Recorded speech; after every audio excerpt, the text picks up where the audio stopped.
ஆட்டுக்கறி 1 கிலோ எடுத்திருக்கோம். வெங்காயம், தக்காளி நல்லா வதங்குனதுக்கப்புறமா கறிய போட்டுக்கலாம். கறி வேகுறதுக்காக கொஞ்சமா உப்பு போட்டிருக்கோம். கல்லுப்பு போட்டா நல்லா டேஸ்ட்டா இருக்கும். நல்லா பெரட்டி விட்டுக்கலாம். தண்ணி கறியிலேருந்து கொஞ்சமா பிரிஞ்சு வரணும். அந்த அளவுக்கு கொஞ்சம் பெரட்டி விட்டுக்கலாம். இப்போ மிளகு, சீரகத்தூள் 1 ஸ்பூன் இல்ல 1 1/2 ஸ்பூன் சேர்த்துக்கலாம். நான் அம்மியில இடிச்சு சேர்த்துருக்கேன். கடையில வாங்குற தூள விட நம்ம இந்த மாரி இடிச்சு சேர்க்கிறப்போ, மட்டனா இருந்தாலும், சிக்கனா இருந்தாலும் அதோட பச்ச வாடை வந்து நம்ம குழம்பு வைக்கிறப்ப தெரியாது. நல்லா டேஸ்ட்டா, வாசமா இருக்கும். இப்போ நல்லா பெரட்டி விட்டுட்டு கொஞ்சமா மஞ்சத்தூள் சேர்த்துக்கலாம். மஞ்சத்தூளோட பச்ச வாடை போற அளவுக்கு நல்லா பெரட்டி விட்டுக்கலாம்.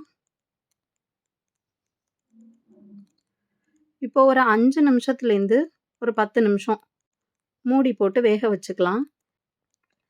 கறியிலேருந்து தண்ணி தனியா பிரிஞ்சு வரணும். அப்பதான் கறி நல்லா டேஸ்ட்டா இருக்கும், சாஃப்ட்டா இருக்கும்.